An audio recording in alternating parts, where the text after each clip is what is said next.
Hello and welcome to a special edition of this skating lesson. I'm Dave Lees. And I'm Jonathan Byer. And you know I'm back in Philadelphia because I have like the evil boss chair Well, behind I me. like the chair and I love the sweater situation with the neck. Where did you get The collar this? pops, for a special effect. Where did you get that from? Oh, it's a Hugo Boss. I'm just trying to get close to you with all your black turtleneck and Debbie black didn't get me sweater that at wonderfulness. Macy's ever. I'm upset. Okay. Oh. Well, Jonathan, I always like to, I don't like to wake up in the morning, period. But, I do the whole when I hit snooze, eventually I look at my phone. And the phone was blowing up this morning. And I was thinking, oh, did we say something that really upset people? And Okay. this and that. Or something. And also, yeah. Yeah. Well, Senya Stolbova and Ivan Bukin were disqualified from the Olympics today. Didn't know that this was being announced today. We knew that this was possibly coming. Didn't know what was happening. It's been kind of a strange rollout of the OAR, the Olympic athletes from Russia.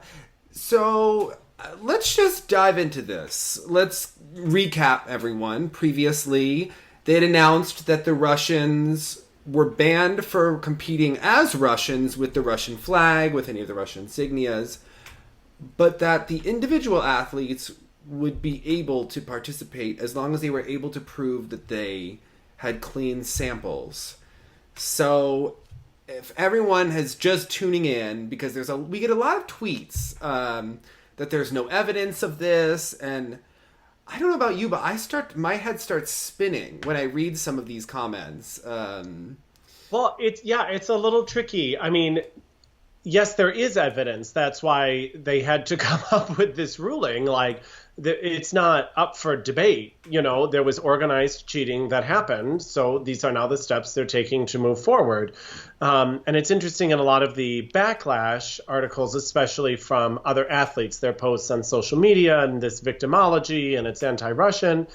No one's ever discussing the fact that all this cheating was proven. That's why they've had to do this. And you can tell the IOC, if anything, has been dragging their feet and being, perhaps in many people's opinions, too lenient, let alone too harsh. And so I'm just confused that no one's talking about, well, this did actually happen. It may not have happened for these particular athletes, but actually the ones that they are now banning from Pyeongchang, there's a history there. There is a problem with their samples, right? Because that's what it was at the Olympic Committee's discretion who they allowed to now compete.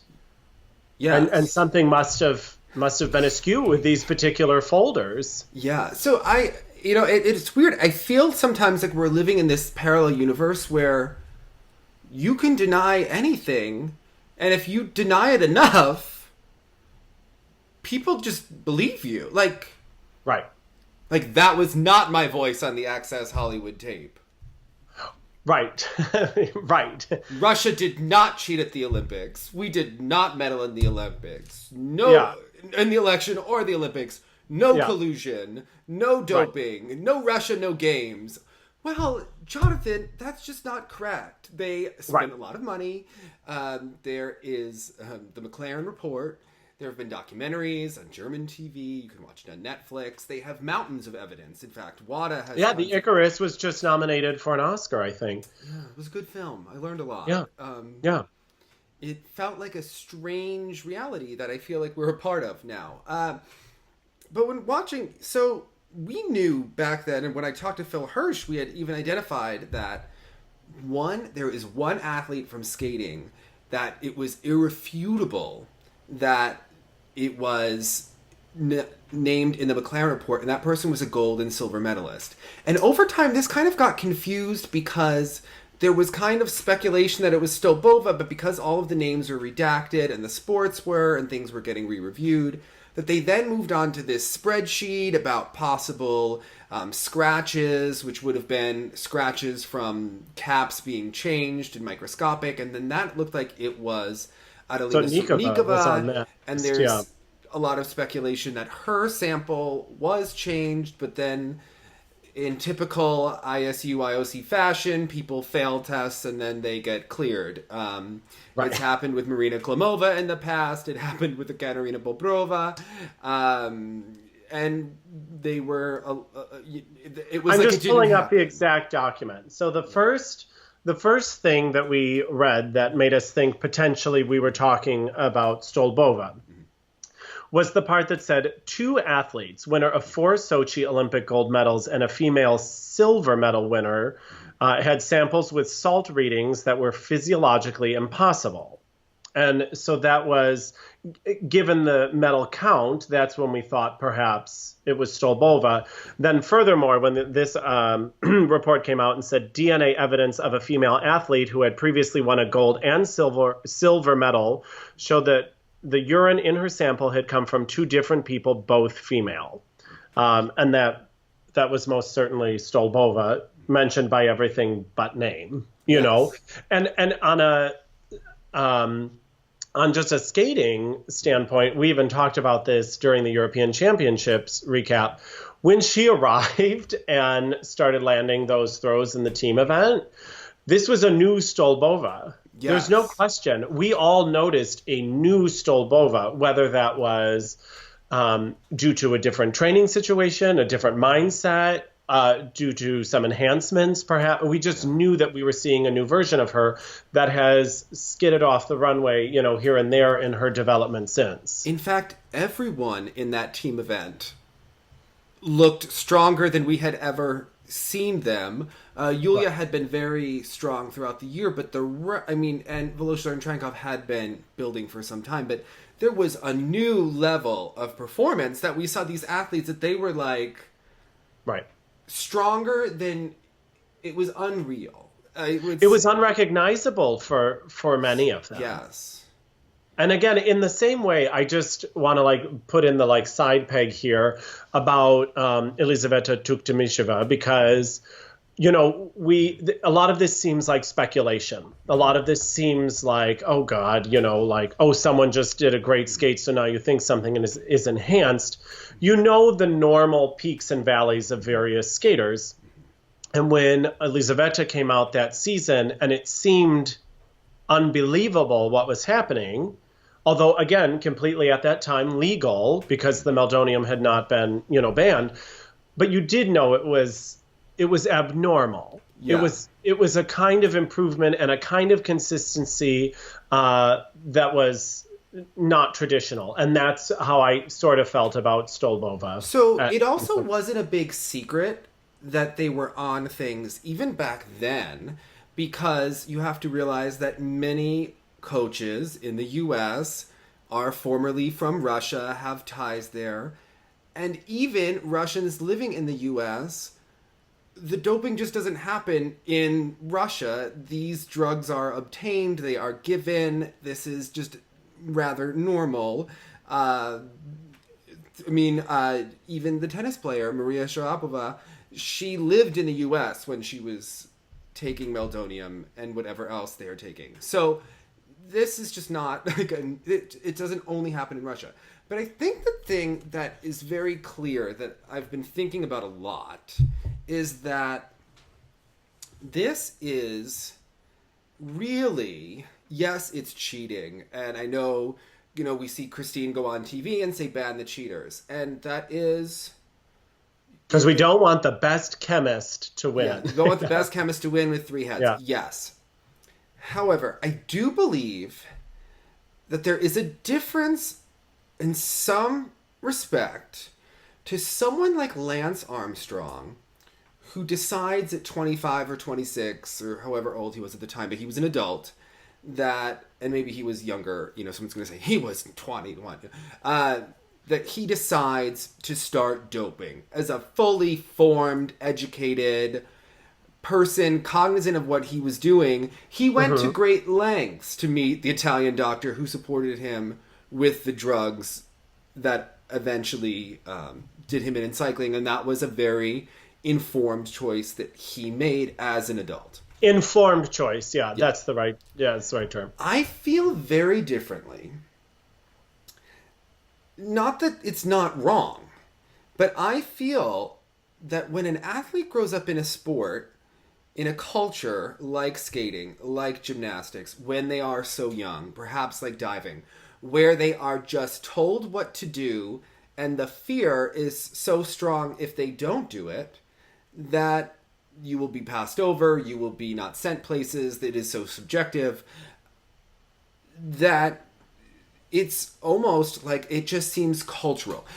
So this is all coming out in the context of Larry Nassar and that case, and we're learning about... Yeah, of course. And the difference between these two sports, skating and gymnastics, and something like biathlon, track and field, cycling, the difference is the age. And you're taking children and putting them in an environment where they need to linger on the words of every single person in that training camp.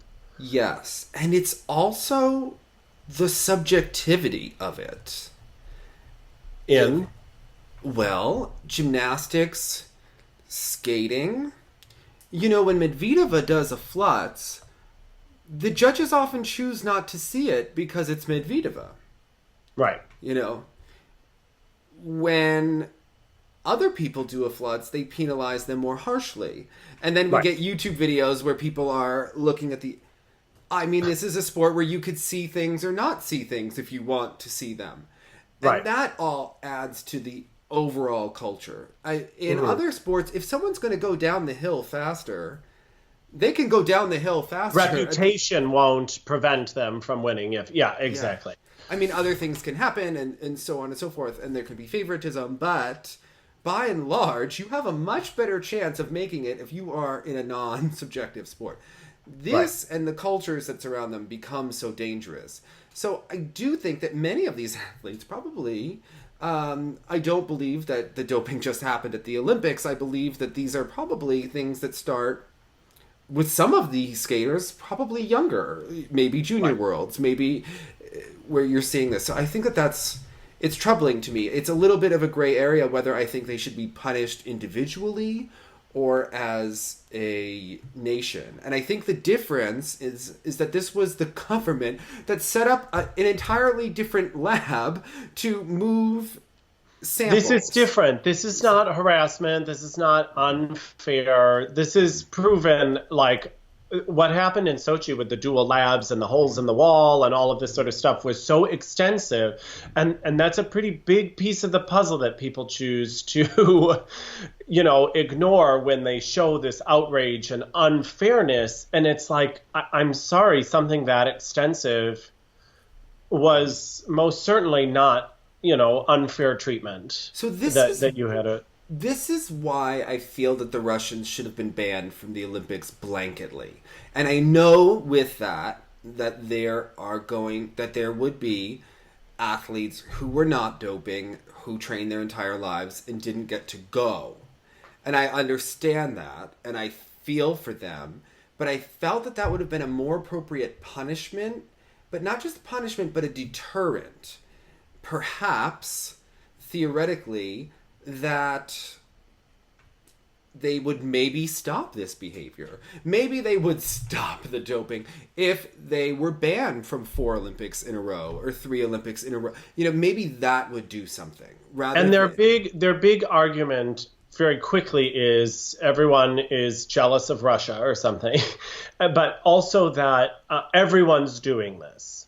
And I think that they truly believe that everyone is doing this to this extent. And like you say, other people may be doing this. Other people may be doing this. Other individuals may be doing this. And that's wrong, too. I don't think the government believes that, because the government has spoken out of both sides of their mouth and that they control their press. I believe that the athletes may think that, sure. But it's very funny because the government, in some of the quotes, seem to be speaking out of both sides of their mouth. Vitaly Mutko, who has been banned by the IOC, will say that this is discrimination against Russia, this is awful, and then he will say, but we hope to send 200 athletes to the Olympics, which is more than they sent to Vancouver, but less than Sochi. And that is their target. And they submitted 500 names to the IOC of potential people that they would even consider sending to the Olympics, of which 111 were not accepted. So they have a pool of 389 athletes to pick So from. they submitted, so like, let's say the Russian Skating Federation, they were like, here are all the names that may pop up. Yes. So if Or, this were the U.S., we would send. They would have named Jason Brown, Adam Rippon, Vincent Zoe, Nathan, not Ross Minor. They would clearly, have they never sent had it. Ashley Wagner. But they would have sent big lists from Yeah, which so to I'm choose sure from. Tiffany, her name is there. And Jonathan are on there. Yes. And okay, okay, Sinitsina Katsalapov probably on there. okay. Rodionova. So So my question then is, I mean, so they decided this in December. yes. So then the list was given. So, I mean, I understand they probably have a lot to sift through, but this does seem awfully late in the game to be disqualifying people. It seems like a bit of a scramble. Like you would have hoped it would have happened before the new year. So And I don't mean to cut you off. Do you think it was a surprise though? They've known the names from the McLaren report for some time. You know, people. well, and now I think we're dealing with two different things because one name you wondered, and the other name, I mean, Bukin's name coming out of there really did take me aback. We're all speculation.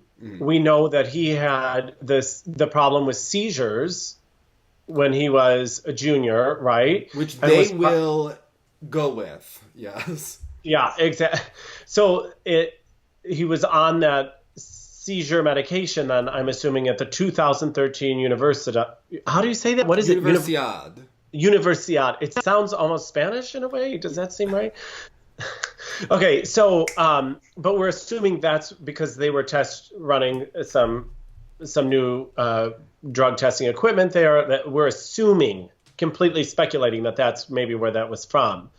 Now, the name we were unsure of, also that people were kind of ready to hear, I think, was Bobrova.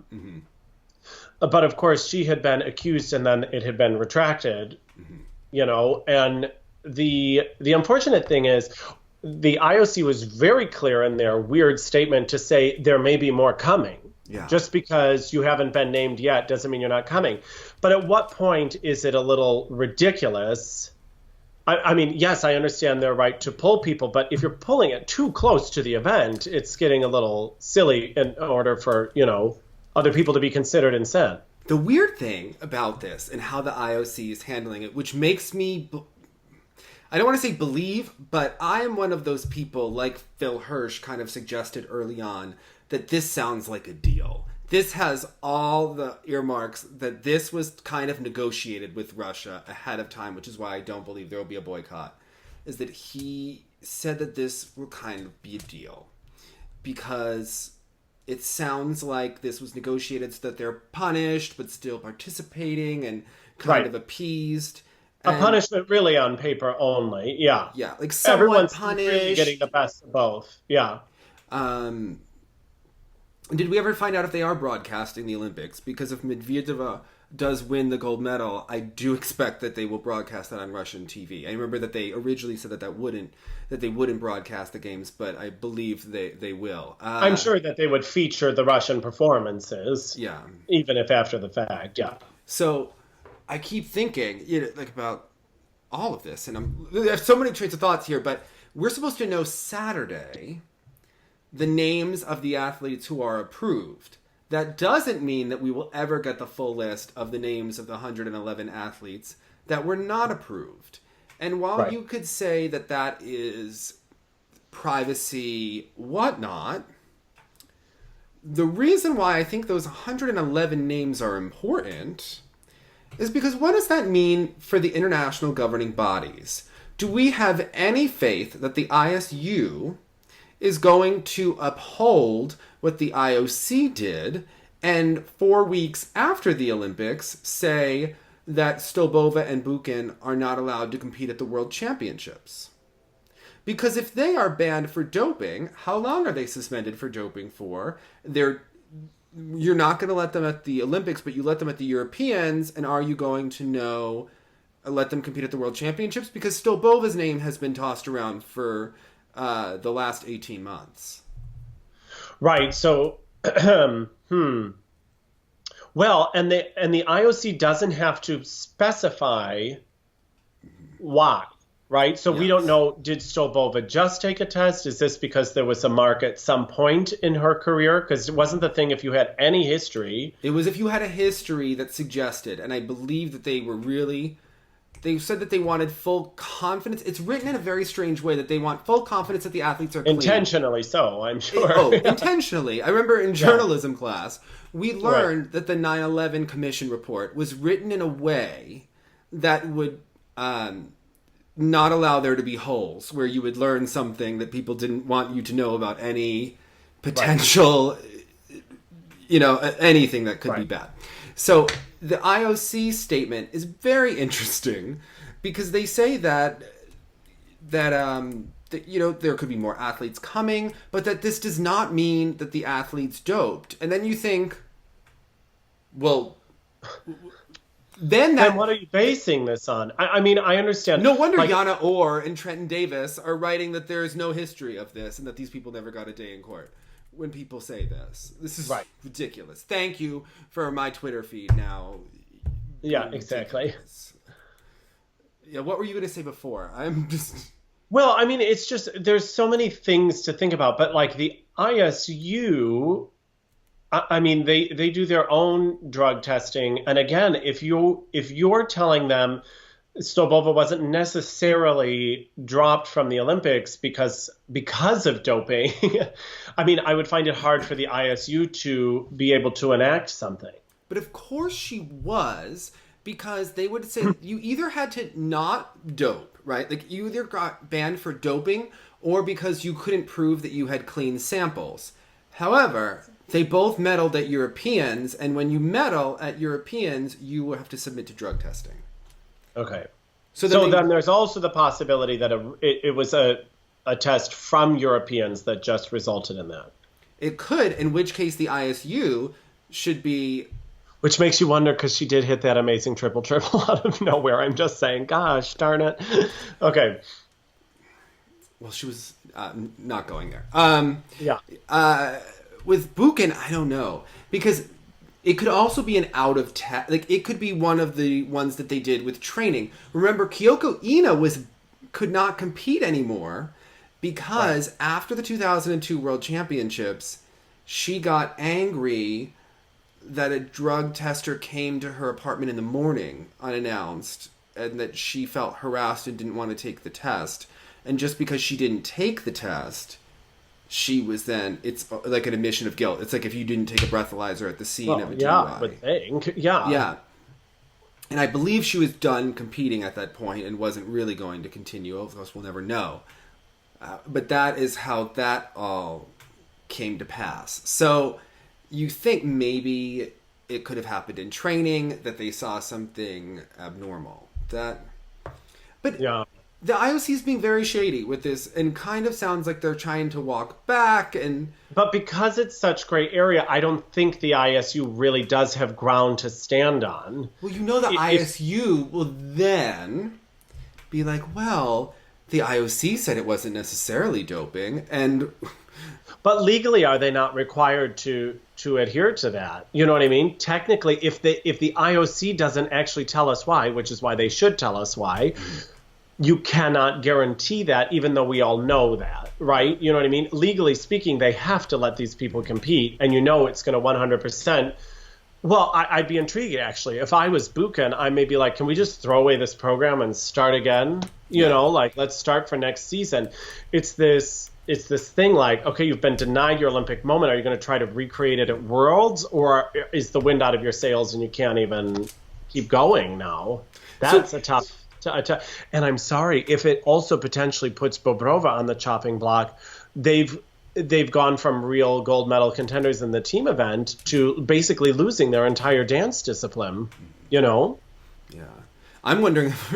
The weird thing about this is, which makes me wonder about the deals and if even the athletes who were banned are negotiated, because that runs through my mind as well. Except for the fact that a top speed skater is not going to be able to compete, it makes you wonder if they were able to trade if this, your mind goes different places, because if we're being honest, they lost a pair and a dance team, not their top in either discipline. They can absorb that in the team event. They can absorb a Stolbova not competing. They could have Taras Morozov do both and be just fine. That's not a problem. Right. Stolbova and Bukin, not having them compete in the ice dance event, not a problem. They could have Bobrova and Soloviev do both. You mean like literally like they were sacrificing their own skaters? Who knows? Yeah. Well, but this is the problem when you're not transparent, because then you're allowed to think anything. Yeah. Anything is within the realm of possibility. I don't understand the lack of transparency. It's not like they got rid of the Hanyu of Russia, right? Like they didn't touch the two leading females. So not saying that they had anything, but I'm just saying like it's not like it's an athlete of that stature. So Dick Pound, who's a senior member of the International Olympic Committee, is criticizing the Olympic body for neglecting to punish Russia strongly enough. And the article published by CBC says, instead allowing potentially hundreds of Russian athletes to compete at the Winter Games in Pyeongchang.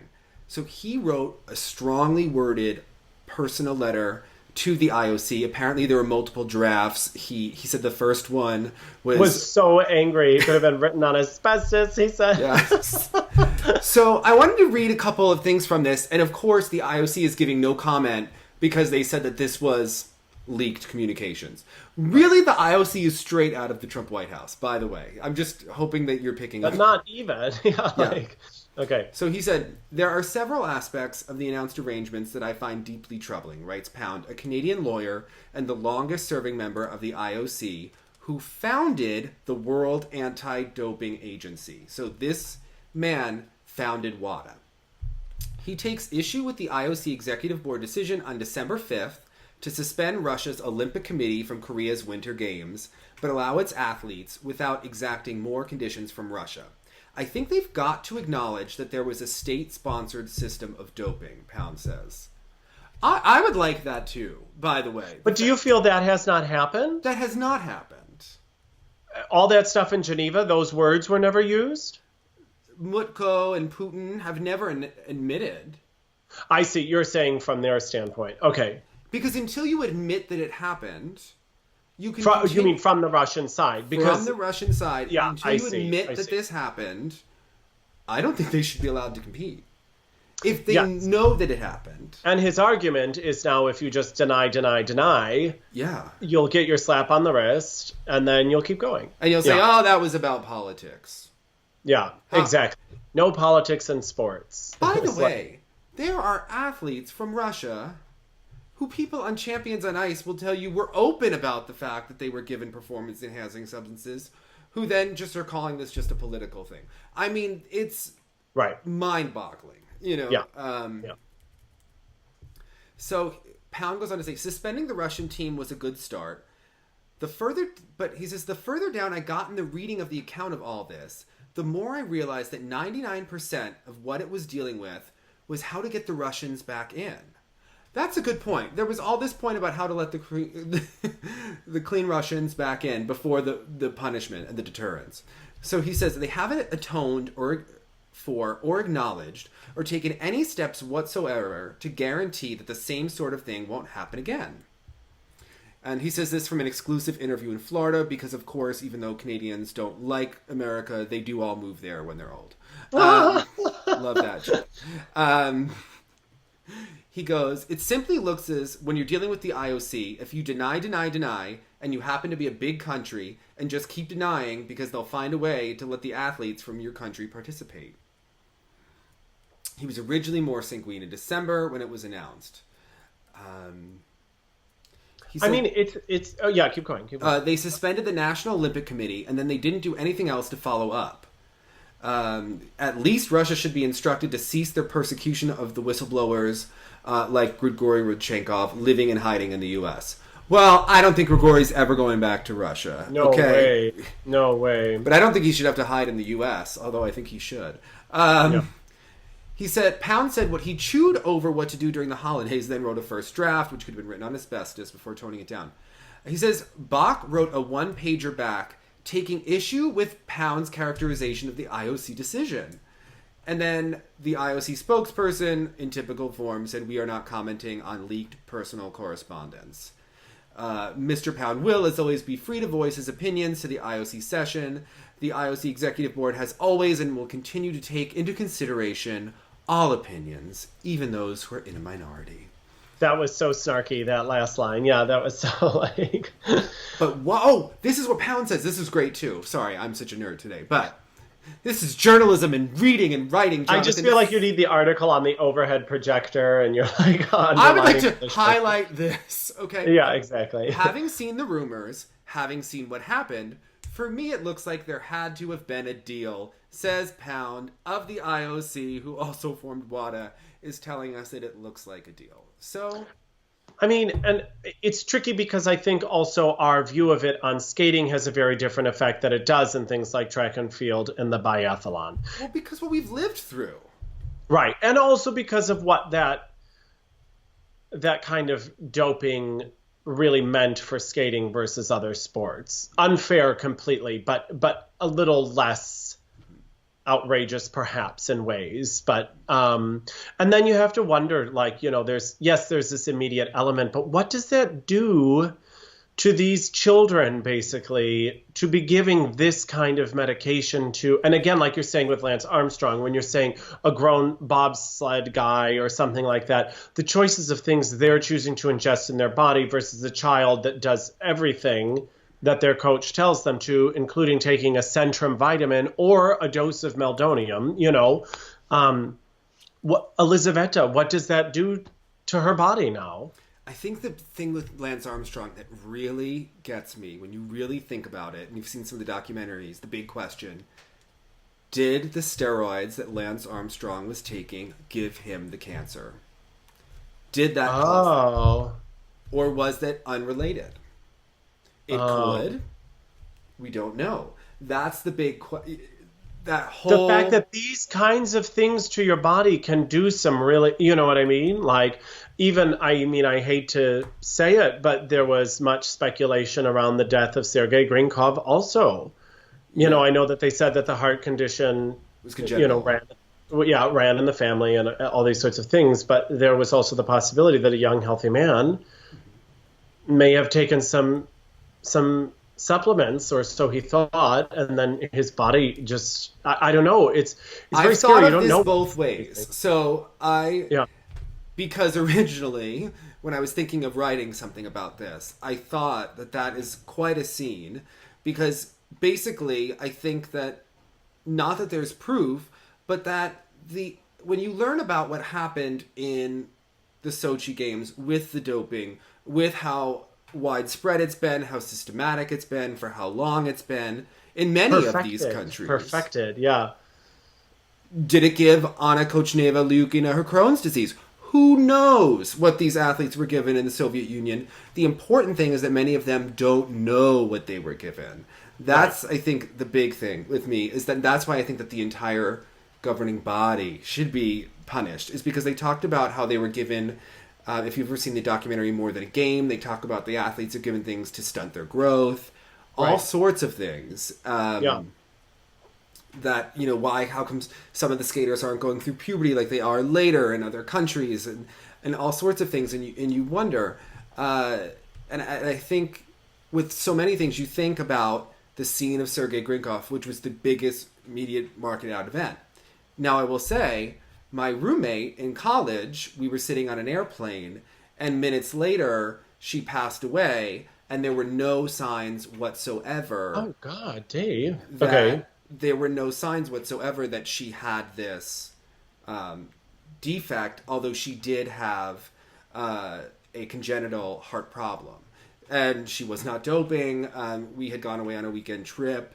We had come back, and that was... completely unexpected, shocking, and not fit person, but not, an athlete not doing anything. So I think it's entirely possible that was not. But because of course, it wasn't meant to change his name. It was just, But in this context, it has crossed my mind.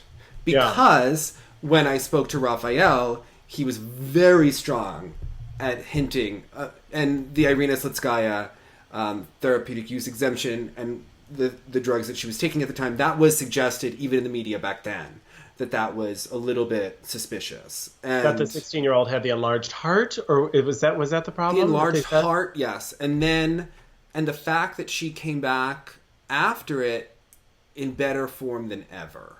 Yeah. Almost superhuman-like, especially at the Worlds, which were held in Russia, where they have had faulty doping tests. Right. Also, when the athletes didn't, only competed in Russia, wherever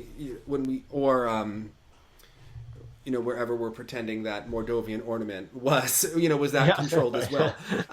But I think it does beg these questions. Ksenia Afanasova, a Russian gymnast, competed at the 2013 Universiade in Kazan in Russia. Now, that championship is where they tested the doping for the Olympics. I think they had a whole lab there. They swapped the urine. It was a dress rehearsal. You know how you have the dress rehearsal in the opera? Oh, yes. Yeah, the 2013 Universiade was that. I remember Ksenia Afanasova, this old thing was whipping out an Aminar on vault, and we were like, I don't think she can do that. What? And these old bags in gymnastics were all of a sudden better than ever. And I remember being on the beach being like, what in the hell? Well, like we're saying with the skating, when it makes you almost puzzled, well, there's often a good reason. Yeah. She retired from gymnastics because of kidney disease at 24. Yeah. I worked on a pilot program for chronic kidney disease. It doesn't really happen when you're 24 to a healthy athlete. What? You think... Right. And it's tragic. How dare you besmirch your name? I'm not saying it happened. I'm saying you have to question everything now that comes into. And I think that this is shocking. Yeah. And it's why it's so... It's Olympian, this kind of discovery. Just to now go back and relook and to know that, yes, indeed, that happens to that extent. It's alarming. And for these kids, when is that abuse? Yeah, it's the kind of thing where it's like... this is why I think that USA Gymnastics should be decertified. And I was talking to Jamie Blanchard, who I respect a lot, and we had a difference of opinion about this, and why I think that NBC should drop them and refuse to broadcast their meets until they completely clean house and probably recharter and decertify, is because I feel like if you don't get rid of it and get rid of the cancer and really take a stand, it won't happen.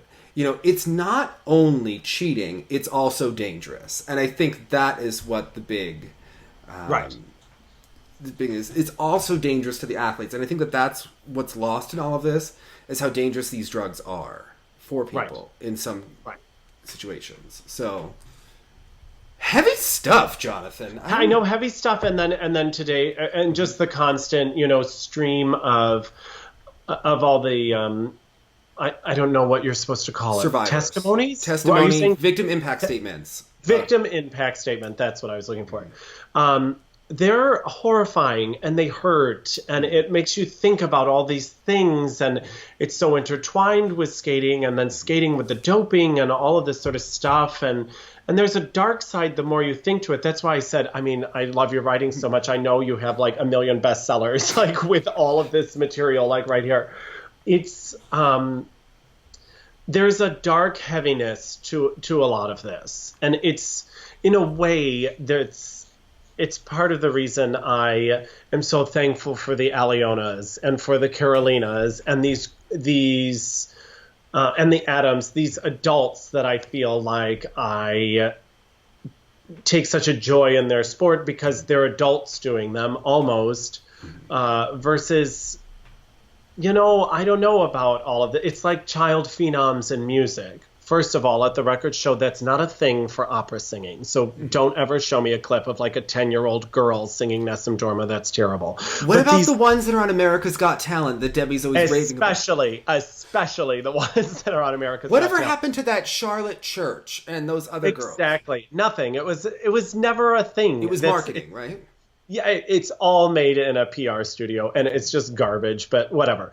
But now with things like violin, things with piano, these sort of child prodigies, a lot of these same things apply. There are lost childhoods. There's abuse in many ways, intended or not intended.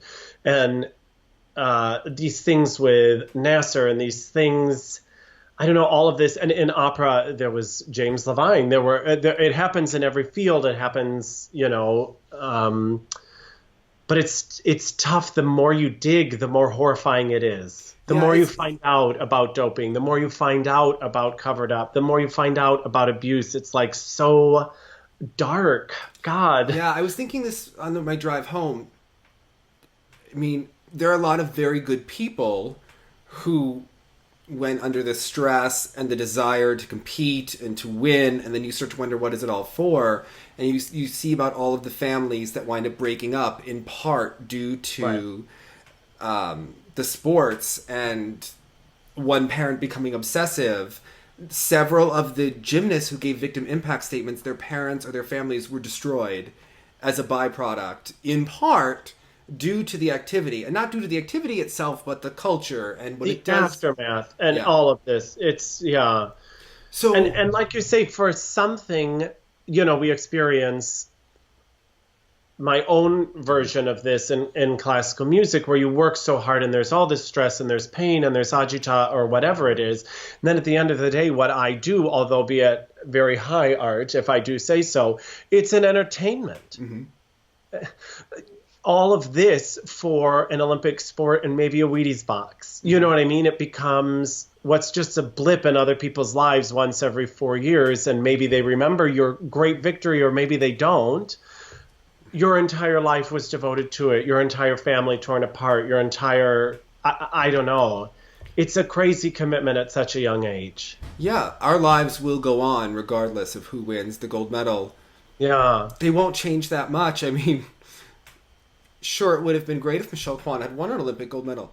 My life has not been altered Right. in that way. I think when you think about, you think of some of these things, when the skating, one skating mom I know keeps moving her daughter around the country, place to place, looking for, the next coaching environment. The answer. Yeah. And you think like so many of these people that are, uprooting their lives and going from Texas to California to Colorado to Florida to Canada, and you think, well, does your daughter go to school? Do they have friends? Are they being educated? Does your daughter put the pressure of that on her skating, that you keep moving cities and countries just for her?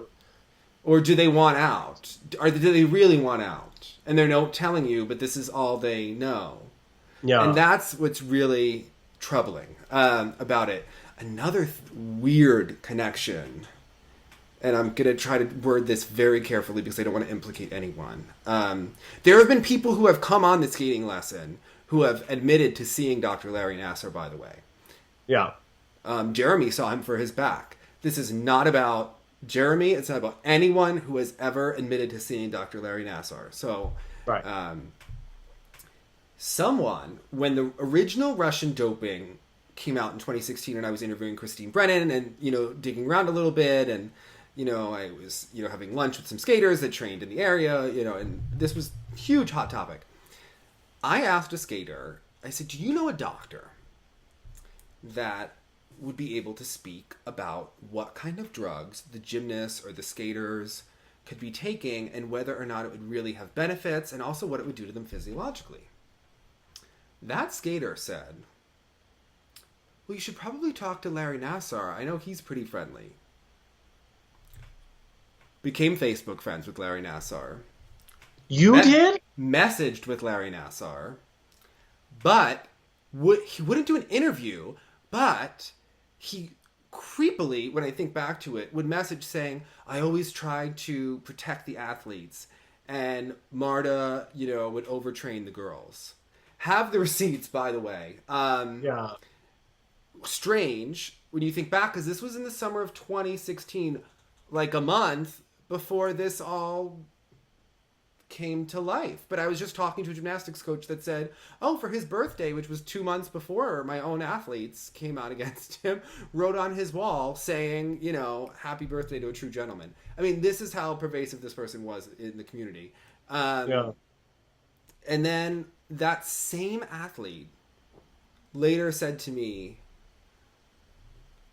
about the treatment, that they had wondered about this for some time, about whether or not that was really a thing. So you think about how pervasive this is. I mean, there really could be thousands of Larry Nassar. And he's not the only one. So one thing that we were talking today and offline was about looking back at things that have happened in skating.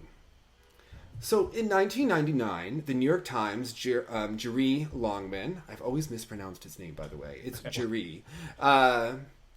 He wrote about top figure skating coaches accused of sexual misconduct.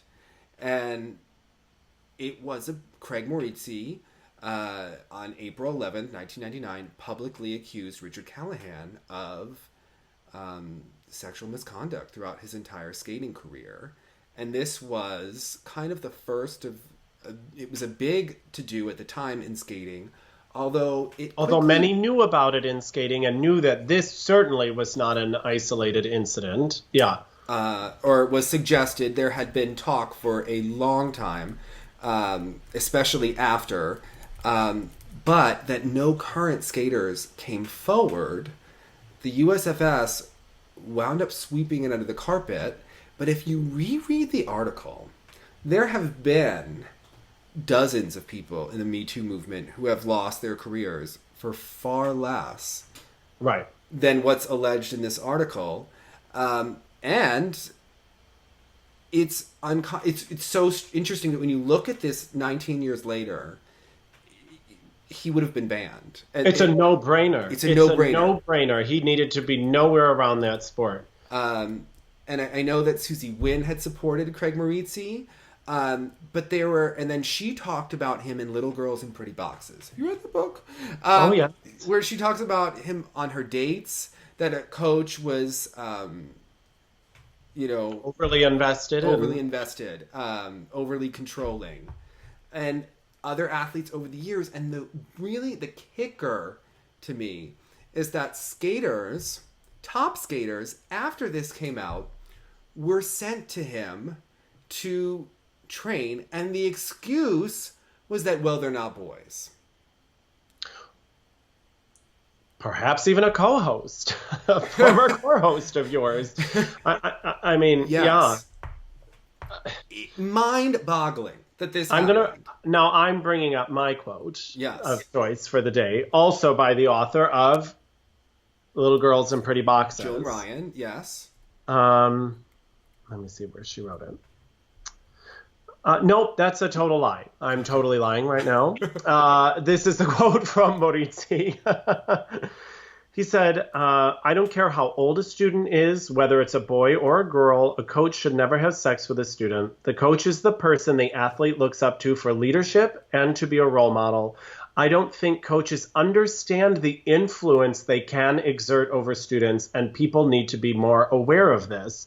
And this is what we're saying of, you trust them entirely. And even Jenny said when she was with Richard Callahan, he controlled every aspect of everything. So if he was doing that, I mean, again, it's a breeding ground for this type of behavior to go unmentioned. Well, it's interesting that Susie talked about the controllingness leading to an eating disorder.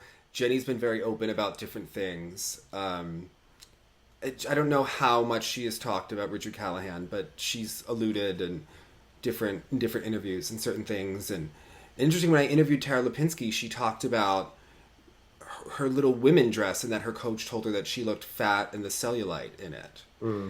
And you just think, like, this is a pattern of behavior, but because someone produces champions, it's all overlooked. And what's really irksome is that the people who set up even the move of Jenny going there, or other skaters after him going there, still work in the sport now. And it's very troubling when you think about it. Yeah, the purge you're talking about that is now happening in gymnastics as a result never happened in skating. And I think the thing that really is so irksome is that people, well, there's a thing where you want to protect skaters because people feel very emotional but they also go, well, he was so good for Nicole Bobek that year, which people do perform well out of fear sometimes. And that's also very troubling that we would like to send someone to someone that will perform well out of fear because that person is like a dictator who will cause that to happen. Like that, it's just very, very bizarre. Yeah. We got Twitter comments today about it, and you sit back and you're like jaw dropping. Yeah, but there's still a reluctancy to talk about it. Yeah. Other coaches, by the way, too. There's a coach right now in the U.S. And his wife is how much older than his daughter? Okay, I was going less vague, but sorry. Okay. Well, if someone gets married on someone's 18th birthday, I think they were involved before. That's right. Chances are it's not the first date. Chances are there's something to look at. But what I was going to say is, the interesting thing there is that coach coaches U.S. athletes day to day in U.S. rinks, but does not compete, does not go to competitions with the U.S. athletes because, and we have a friend who is in the USA system who looked all of this up, they never submit to a background check. And that is the last part. They have someone take their test for them and do all of that. But they don't submit to a background check. And that's why they don't go to U.S. nationals. I see. Interesting. Interesting. That is just... Sad. But it's... Sad. Happens constantly. I mean... Yeah, it's really horrible. Yeah. I think we've really depressed everyone, Jonathan. I know, including myself. I'm like going to such a dark place, and it's these things. It's the behind the music, know. It's just to know. So I was doing this opera called The South Pole. Have you heard of it? No. Of course you haven't. No one has. But it was a modern piece, and it was about the Norwegian explorers and the English explorers that go to the South Pole. Mm-hmm. And the director was talking with us, and I'm sitting there in my skis on the white turntable, and he was like, why did these men go to the South Pole? Like normal men don't sign up for the expedition to go to the South Pole. Mm-hmm. And this was a German director, and he was talking, there's a German concept in literature that if you achieve greatness at these crazy heights and you achieve amazing things, it's because you needed to feed something that was hungry inside of you. That well-adjusted people, I mean, it's kind of that like well-behaved women don't make history sort of thing. But this came back to just the idea that if one was more at peace, they do not feel the need to accomplish these outrageous things. It's those that are trying to fulfill something. That a lot of great performers, a lot of great politicians are always chasing something they can't find, and that's why they achieve so much. And that comes with this sport also. These people that have the power to skate around and skate with so much emotion that randomly I'm emotional just watching someone skate. I mean, that's a rare gift that often can come from a painful place or a need to express that. I mean, it's interesting that so many skaters in interviews or in press conferences are so socially awkward, and then on the ice can be so genuinely emotive. And of course, that's what I'm responding to much more so than that well-adjusted kid who was told to smile here and move her arms. We talked about it also with the second mark.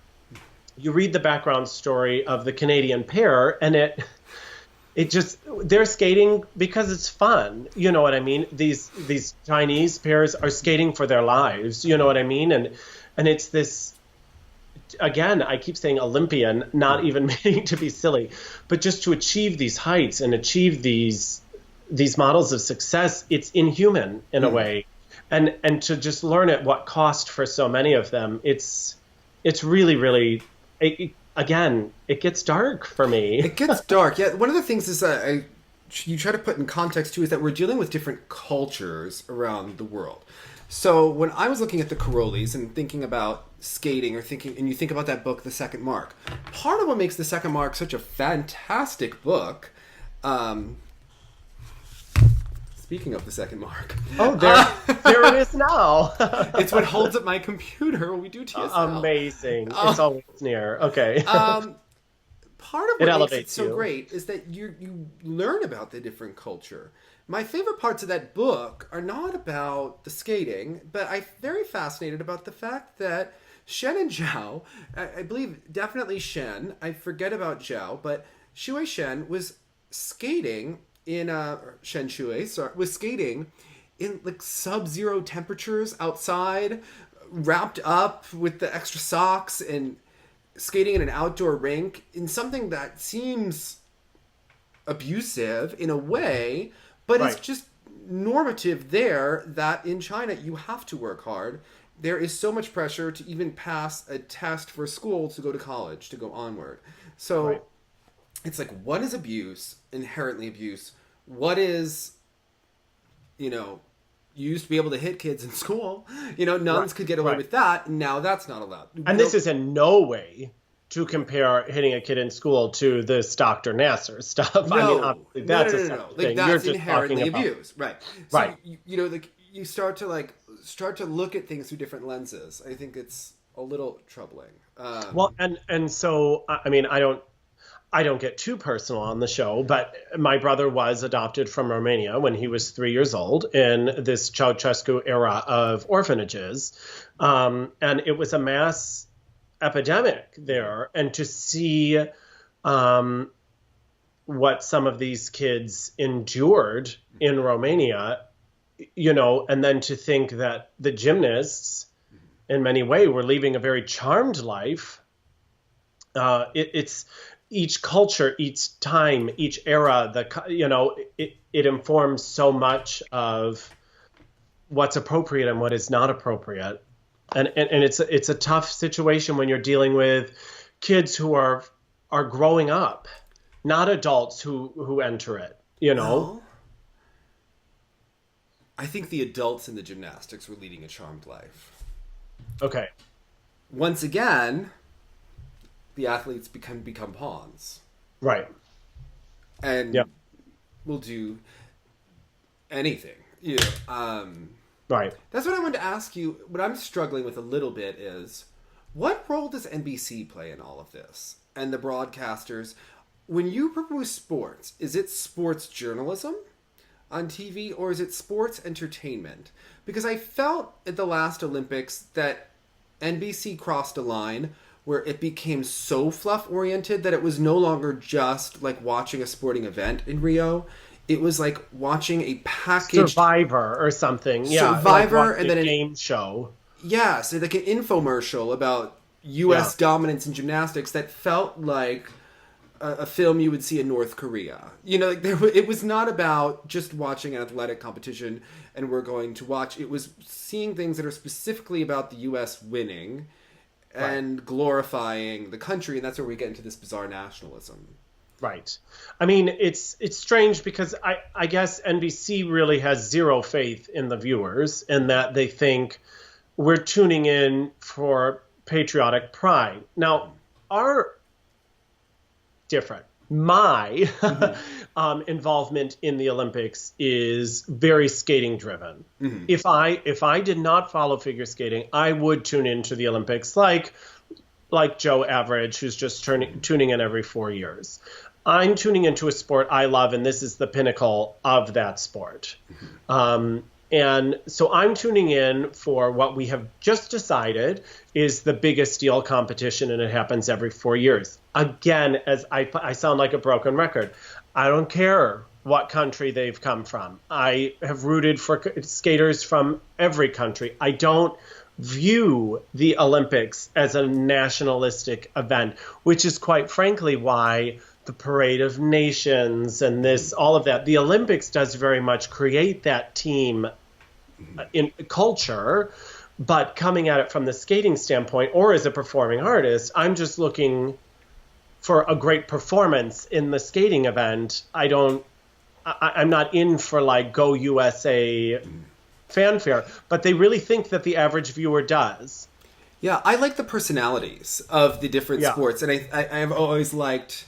I like the fluff pieces, by the way, from the 90s with the corny music. Okay. I mean, they're insufferable and wonderful at the same time, but I enjoy the weirdos from the Olympics. I think that's what makes them so great is I like to watch that bald Dimitri Souten who looked like he was 110 in 96, and he, I don't think, was that age.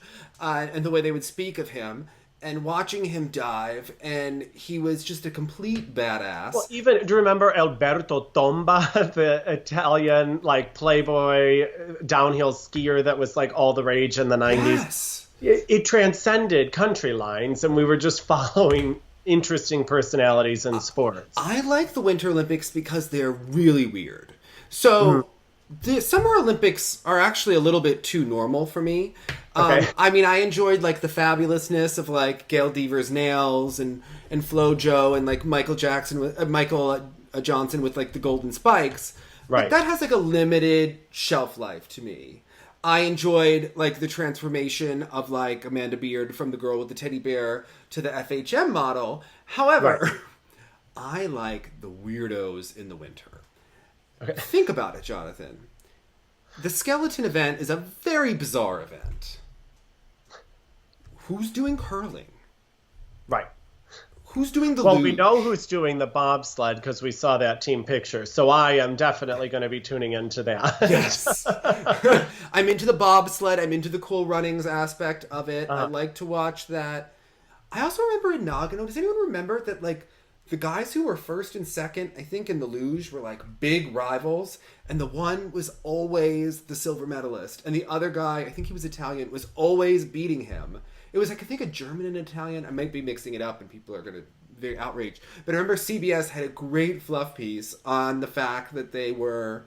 CBS had a lot of great fluff pieces in Nagano. Well, what they were doing was getting you interested in a sport you probably wouldn't otherwise. I mean, do you remember handsome Ingo Stoyer? He and Mandy didn't like each other, and that's what we learned from that fluff piece, is that they used to be... But see, I didn't need a fluff piece, although it's nice to see more of him, but I was rooting for him just regardless. Yeah, but... see, I like them when they're from other countries. That's interesting to me. Absolutely. Because I'm gay and that's a pageant and it's fabulous. You know? Well, I mean, it's interesting. The fluff pieces, again, just give you someone to root for. But I saw I, Tonya in the theater again, like last week. I took some friends. And another heartwarming story of abuse. Yeah, exactly. In several facets. But you begin to wonder, we as the public are just taking what we're being told. Someone was like, here's the perfect example, and I, Tonya, does this in many instances, but one of the more frustrating aspects of the non-superfan is this revisionist history that Surya Bonali was an incredible skater who was robbed of Olympic gold because she did the unbelievable illegal backflip. And you're like, no, you don't know the context. No, this is not actually the correct story. And I feel like I'm a truth crusader to, be like, actually, if you look at her edges, but then I realize I am that for every other sport. Mm-hmm.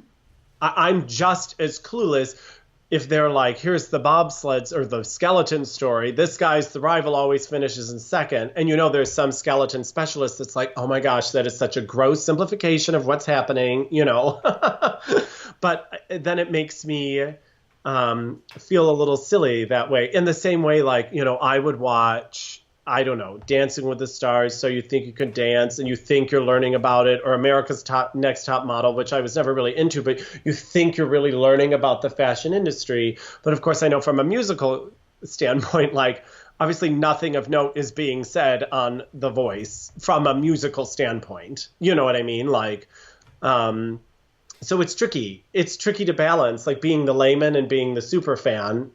And I wish NBC taught us to be less of a layman all the time. It's hard because I have a hard time not going all in, Jonathan. I don't know if you've noticed this about me. But You do tend to work in extremes, Dave. yes, like I cannot participate in activity unless I need to learn everything about it. Right. Yes, I am someone that would stay up Wikipediaing and YouTubing everything until 4 a.m. and then needing to message the person and be like, can we do an interview? I need to learn everything about you. So Right. I'm like, why, yes, I'm making the cultural connections. That's right.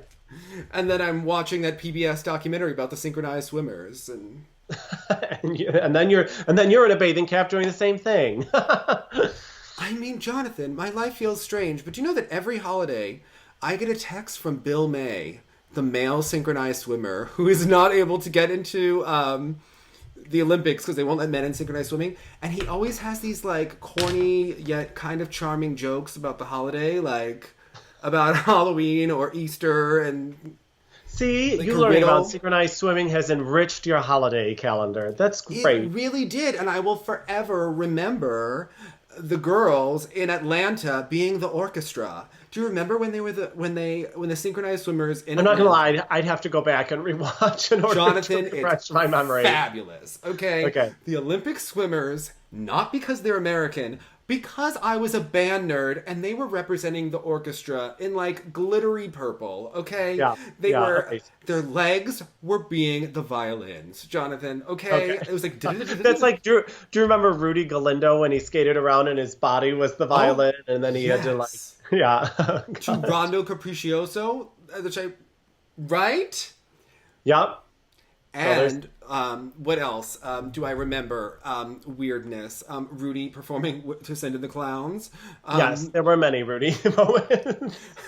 You know, the 90s were a great time. No, but I then... So PBS randomly discovered that so the coach... Because of a fluff piece, the coach that won them all... it was this woman with kind of whitish, blondish hair. She then was Bill May's coach at the 98 Goodwill Games when there was Bill May doing an oversplit. And I remember my dad going, well, he's gay. And as Well, it wasn't wrong. Yeah, okay. wasn't wrong, Bill May's wonderful. But we were, watching the synchronized swimming, and they were doing the whole piece and how he is a synchronized swimmer and loves doing it, and that he's not able to compete at the Olympics. And I was like, that's outrageous. He should synchronized swim if he wants to. And I think they were synchronized swimming to Bolero at the 98 Goodwill Games. I think it was the same night that Sang Long They got should call him paralyzed. Mo Derek. Oh, God, because she did that movie with Bolero. Okay, keep going.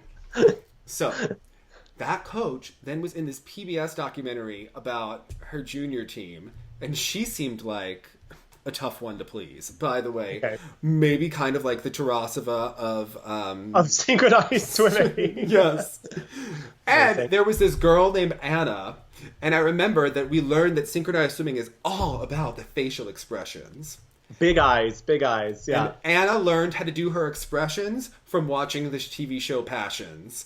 The old, awful... And With the doll? Yes! Okay. That was a small person? Okay, oh my gosh. See, Horrible. this is why the Olympics are important, Jonathan, because you learn random clips. Like when Are you doing this so I have a better evening because we went to such a dark place talking about abuse in Yes. sport? Oh Now my we're God. talking about an old soap opera. Okay, so do you remember that when you told me that your brother was from Ceausescu, I was like, oh my God, like the 96 NBC fluff piece, that Beth Ruyak took us to Romania into that skeleton city, and then Gina Gosian was the face of a nation, and I think she cured that. I don't know. Yeah. It was a little bit quick. They only have a couple of minutes, but we got a history. But they were lesson. doing some hard-hitting fluff. Excuse me, that wasn't even though it was a fluff piece, it was hardly fluffy. Yeah. Do you know what I mean? Like watching, I don't know, a family bake cookies before they have to go get ice time. That's a fluff piece. That was like actually an interesting segment. Although the ending is always a little weird. Like, we always find out that, like, Octavian Bellew is a father figure to the girls and he's hugging them. And then, like, 5 years later, we hear from Alexander Marinescu that he was beating the shit out of them. Like, it's just a little bit strange. You know, like, the Karolis had these, like, glorifying documentaries on NBC. Meanwhile, Amelia Eberle came out, Dominic Moceanu, and it's kind of all hush-hush. And that's where I wonder, at what point does NBC have a little bit of complicity in this? Well, I think you made a great tweet. I don't know, that sounds like something a grandma would say. You did one of the tweets, and it was really good. It was great. But talking about this very issue, I mean, that's, of course, hit them where it hurts, right? Like, that would be the only thing that... Now, this was interesting because, again, I don't know as much about gymnastics. I only know fluff pieces from Nadia Comaneci that happen to be connected to Katarina Witt. You were talking about how the federation actually changed in 95. 94 to 95. It was the USGF, and they reformed as USAG. I believe there was a bankruptcy. There definitely was a change in presidents and a changing. So it wasn't necessarily like the kind of takeover that was attempting to happen. Do you remember that? And when they tried to overthrow the ISU with it wasn't like that. So around this time in the 90s, and someone can affect, and I'm not sure exactly how, but I do know that there were a lot of lawsuits about gymnastics in the mid 90s, around the time that they all appeared on Oprah together. Which is a fantastic episode. Okay, I have like 300 things to YouTube. But then I know you'll just include hours of extra footage at the end. She's like, you don't think you were abused by Bella Caroli? And Betty Aquino's like, no. Like, I was strong enough to take it. And well, wait, that brings us to another quote. This is from your gal who wrote Little Girls in Pretty Boxes. He would tell them if they were weak or not. If a gymnast was going to be part of Bella Caroli's reality, she had to deny her own. Mm-hmm. And then he would just say these things. If he said the sky was purple, they had to say the sky was purple. It's just horrible. Gosh, why are we talking about this again? It's so sad. In some of the fluff pieces in the 90s, Bella Caroli said that Betty Aquino broke her back because she was lazy and didn't care enough, essentially. And that's been some of the argument that, because you hear Nassar being kept around despite all of, even at the time, these rumblings, was less to do with his amazing skills as a doctor, but more so as his ability to just ignore injuries and just do whatever the Carolis needed him to. Is that how you're... I've really thought about this, and it's troubling. You just want, and I asked a bunch of people about this, and I was talking to Alyssa Beckerman, and she was saying, I don't know who that is. I'm sorry. Well, you're going to research because she agreed to come on the skating lesson, so we're going. Oh, great! Then I definitely have some Googling days. She has a lot to say. Okay. Bella Caroli kicked her off the Olympic team in front of everyone else and picked the alternate over her. By the way, and was like, Alyssa, now you lead them in warm-ups. Go running. Like. It would be like if Ross Minor, Adam Rapon, Nathan, and Vincent were all like getting ready to go jogging to warm up, and he was dressing them down and was like, Adam, you're in over Ross. Ross, go lead the warm up. Yeah, horrible. Hi, but what? Like, yeah. So that happened. So you were talking to her. And she was saying that, it didn't happen to her, but what she's saying about Larry is that, it's very hard to get a sports medicine doctor that takes these injuries seriously, especially when they are young girls and young athletes, because people don't take it seriously like football. So she said that she had, I think, turf toe or something in her toe before a championship and had gone to the doctor, and the doctor wasn't really buying, understanding like what was going on. And basically, after the meet, had to either wrap the toe or sew that something happened. Like, the toe became so bad because he didn't take her seriously the first time that it's very difficult to get a doctor like that with Dr. Nassar. Yeah, well, okay, now this I understand, of course. I don't know why I feel the need to continue to try to compare everything to opera, but same thing if I were to go to an ENT who was an average person's ENT, a little bit of swelling this or a little bit of postnasal drip that means this for one person, but for someone who's doing something odd, Yes. it's something else entirely. Okay, interesting, because in some of the victim impact statements, Yes. that they were talking about that they kept Larry around because he would look the other way. Well, he would absolutely. let girls compete when perhaps another doctor would have said they absolutely cannot train, they absolutely cannot compete, and he would just defer to whatever they needed him to. Yeah. I mean, I don't know if you remember the 96 Olympics. Do you remember that little Dominic Moceanu? Yes. And they Well, we had this- think it's not related to my brother, but could be. Right. Okay. Could be. Yeah. I swear, if you come out with a brother that He has didn't the have... same last. He had the same last name. If you come out that you have a brother that was adopted that didn't have any legs, my jaw is going to drop, okay? No. Dominic Moceanu pulled out the biggest, shocker of all time when her book came out. We always knew Dominic's book would be good. We didn't know it would be that shocking. Right. Have to say, we knew there would be a lot in there. Did not know, okay? That was... Is she the one on Instagram that posts unusually strong videos from her son? Yes. Yeah, and with her weird exhibition she did with her husband. Dominic's son okay. will win the Olympics. Vincent Canales, it is destiny that he will win the Okay. Olympics, and she will say something about the Carolis when that happens. Okay. And Okay. maybe Bryant Gumbel, who was also very misogynistic to Dominique when she was on Real Sports on HBO talking about the Carolis, and he was like, well, how many champions has she produced? Meanwhile, she's in her 20s and was talking Yes. about Yeah, horrible okay. things that happened to her, and is an Olympic champion, and who's he? But anyway, so Dominique had a leg injury in Atlanta, and you think about it, is that it was it's hard because things get so the echo chamber. Was it 4 centimeters or 4 inches that was the crack in her leg? Not quite sure. It was a 4 centimeters fracture. It was a 10 centimeters. Whatever. They showed us the leg on TV, and Dr. Nassar told her it was going to be just fine. She could compete at the Olympics, and they wrapped it up. And this leg was so taped that she was competing on.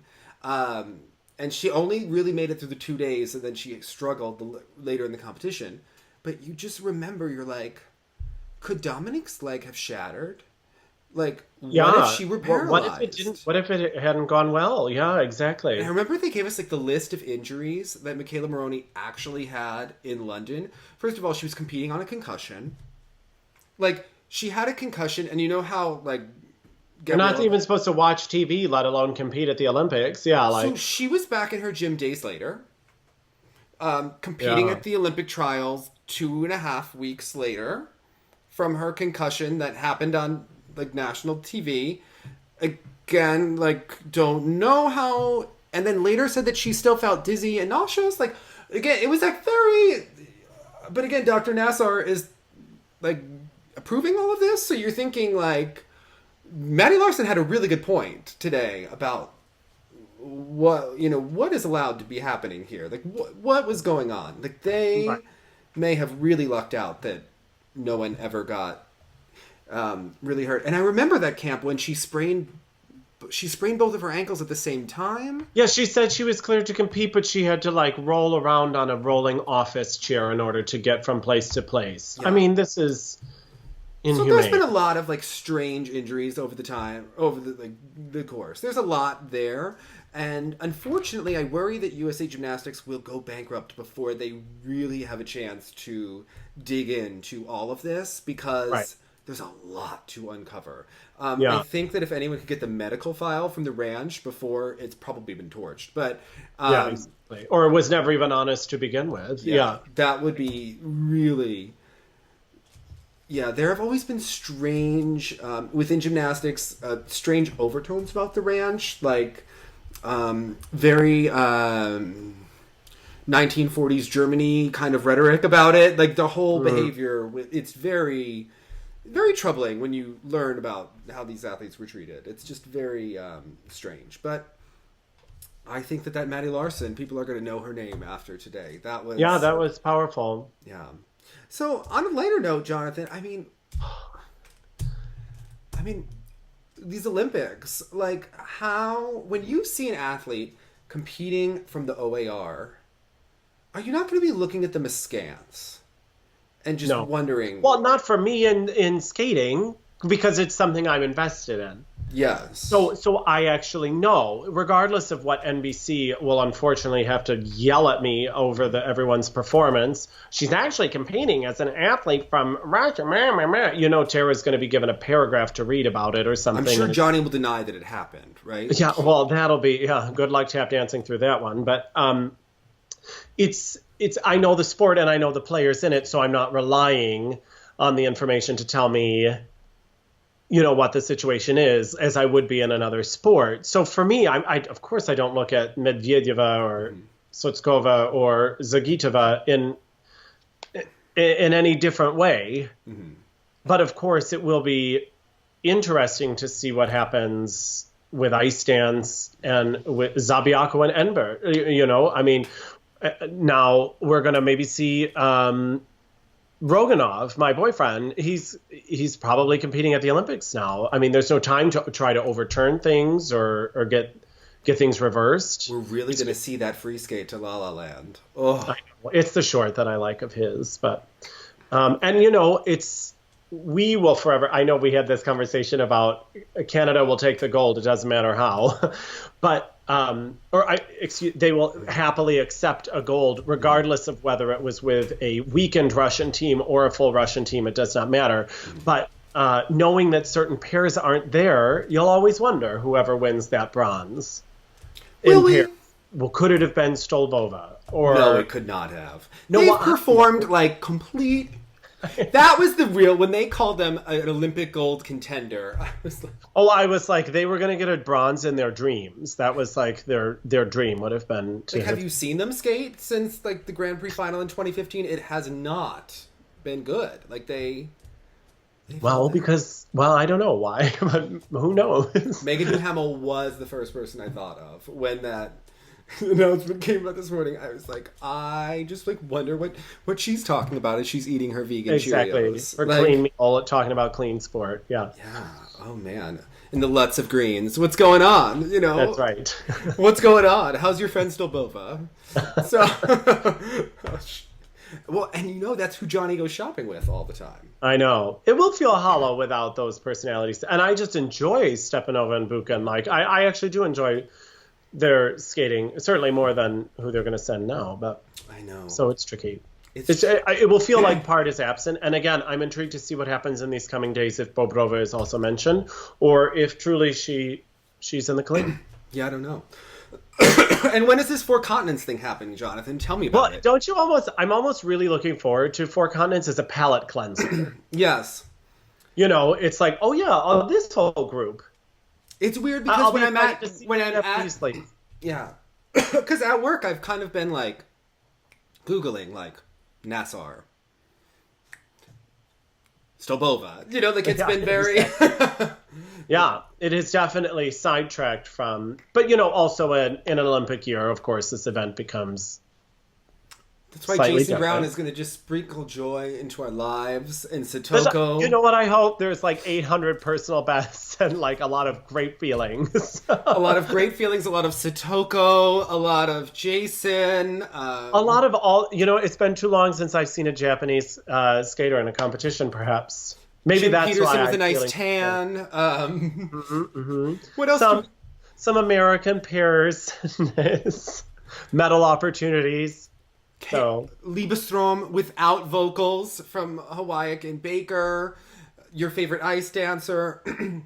Especially in that short dance. He is so good at that. Maybe Latin Shoma rhythm. Uno will land things and not swing out. I mean, we can hope. I'm here for it either way. So, is he going?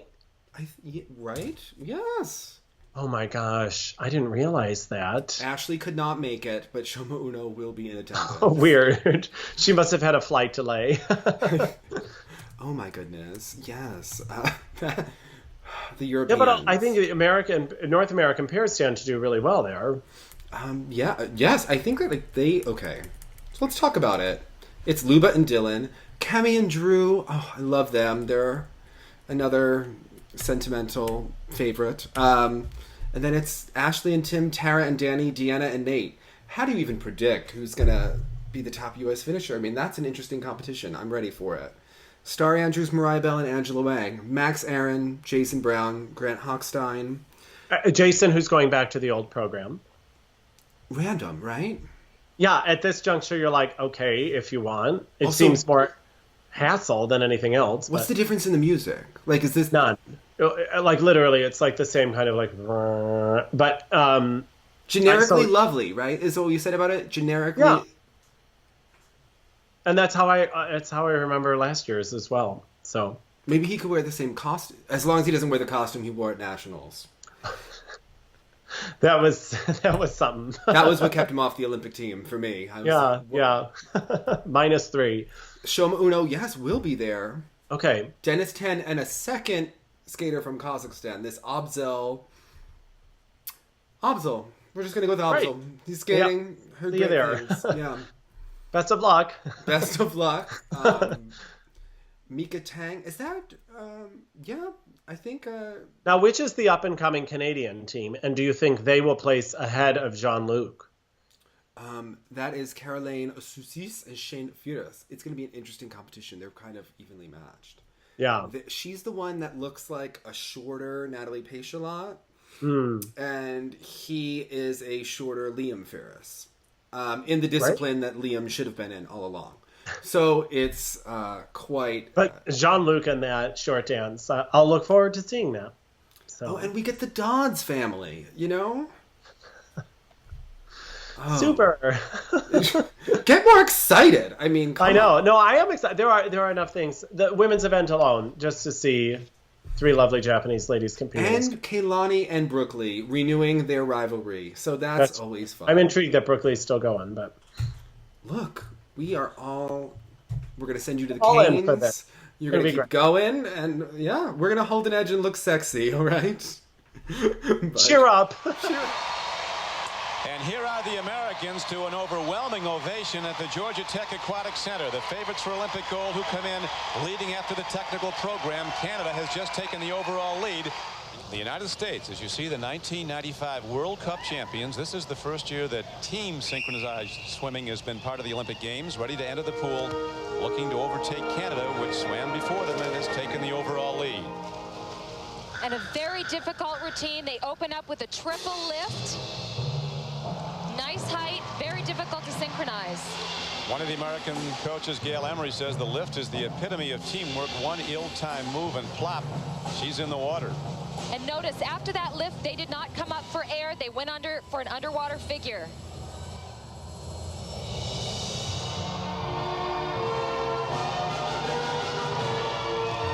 In this routine, they've got 9 underwater figures and 5 lifts. Which I guess, Tracy, is more than anyone else, isn't it? It is. And another triple lift. Very quick, beautiful execution on that. The American team is built around the greatest individual synchronized swimmer in the world, Becky Dyron Lancer, who's come a long way. When Becky was 5 years old, she underwent heart surgery to correct a congenital defect. Her parents got Becky into swimming to help her build her up physically, and now she is the best synchronized swimmer in the world and the key to America's success. She's the swimmer that's the focal point, the cornerstone of this operation.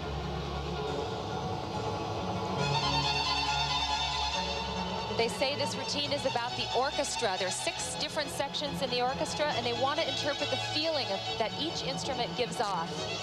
It's also interesting, Tracy, that the swimmers can hear the music underwater, and usually very well, huh? They can hear the music very well underwater, sometimes better than above. Nice execution on those intricate leg movements. That's probably one of the most difficult underwater figures that they've got in this routine. Notice the quick, precise, clear pattern changes. Tracy, why are the Americans able to do such more difficult routines than other countries? They've just worked really hard in 3 different areas. Their upper leg strength, their stomach, and their shoulders. They've really concentrated in those areas. They go through a training regimen that would exhaust triathletes. Notice how they're connected there. Move traveling backwards and again into a pair figure. American world-class marathon swimmer P.H. Mullins, who swam the English Channel last year, tried to work out with the American team at San Jose. After an hour, he was so exhausted he said he had to leave the pool. His head was oxygen starved and ready to explode, he thought. And they went on for another 4 hours. He said he wanted to clap for him because he knew how difficult what they were doing was, but he said he was too exhausted to move. Sagat swam the English Channel the year before.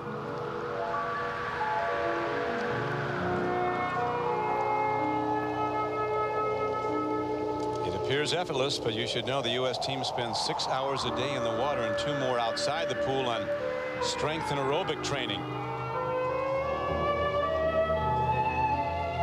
They really interpret the character and the mood of the music very well here.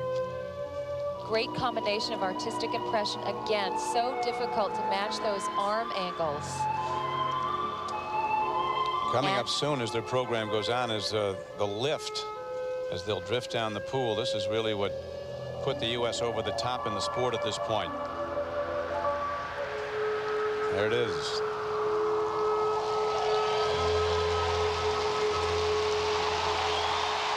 They were the first to perfect it, and it's only gotten better. They do a combination of lifts in this free routine.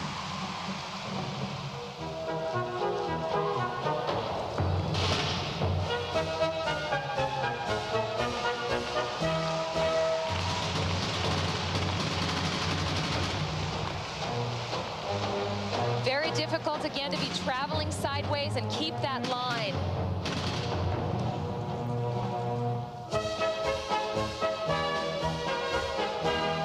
Multiple spins, particularly the ones done underwater, done with great difficulty. That impresses the judges. Americans have worked hard on artistic impression. Here's where they show it off. And again, another long underwater figure. They need to match those spins and be right in the vertical positions on those spins. Nice height there on the double arm boost. They have to overtake the Canadians, who swam very well in the free program just before them, to take the overall lead.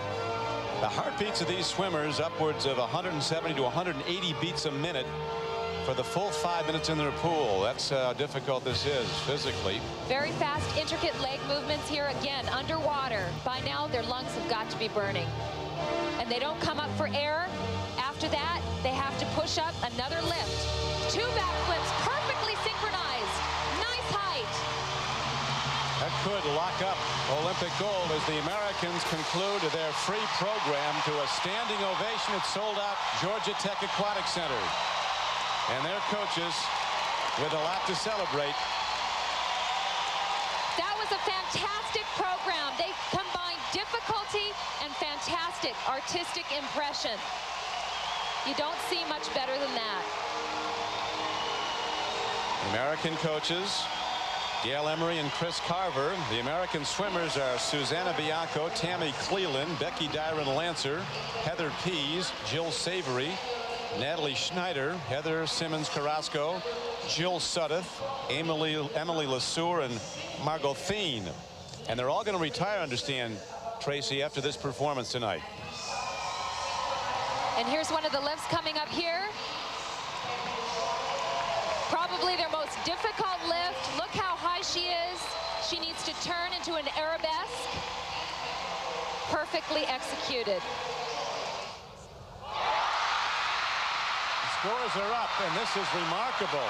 Perfect 10s from every judge in technical merit. Has that ever happened before, Tracy, in any competition? I haven't seen that happen in a long time, Don. They've got to be so excited.